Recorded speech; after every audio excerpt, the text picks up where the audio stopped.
Street food. Road trip! Street foodies, good morrow to you, and thanks for tuning into this, the first episode in a two-part road trip edition of Street Food. As I've said before, Xi'an is developing rapidly. There's new buildings going up everywhere, pretty much like the rest of the country. But is there a place in Shanxi province that is yet to be touched by this development? There's only one way to find out. Road trip! You gotta get out of town and investigate for yourself!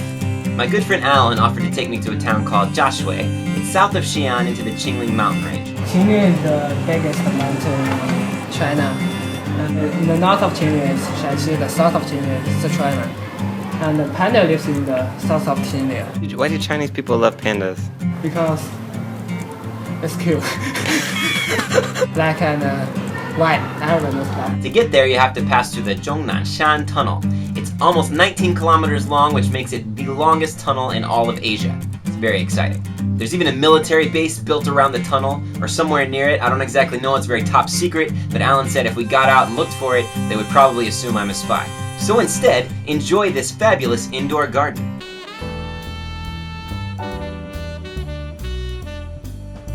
I have no idea why they have this in the tunnel. I guess so you don't fall asleep like 10 kilometers in. After the record holder and about 15 other smaller tunnels, we arrive in Jiashui to blue sky and a big surprise. New buildings everywhere. Alan said that 3 years ago this was a tiny town, but now it's almost all brand new. We're assuming that some of the money for all this development comes from the cinder block industry, because there is a rock quarry or a gravel pile on almost every corner. But honestly, most of the money probably comes from tourism. The main attraction is the Jiashui Rongdong Dizhi Gongyuan. Compared to its western counterparts, this cave is pretty different. It's full of multicolored fluorescent lights, sometimes they flash off and on. The stairs are definitely not safety regulated, and most of the rock formations are named somehow after Buddha. 2 Buddhas discussing philosophy, 1,000 Buddhas on a journey, Buddha eats a pancake. Speaking of which, there are 2 huge Buddhist shrines outside of the cave. Mountains are considered very spiritual places in China. Both the Buddhists and the Taoists set up shop there. For the Buddhists, I know it has something to do with the separation and the serenity, but actually I'm not an expert on statues. I'm a snack expert!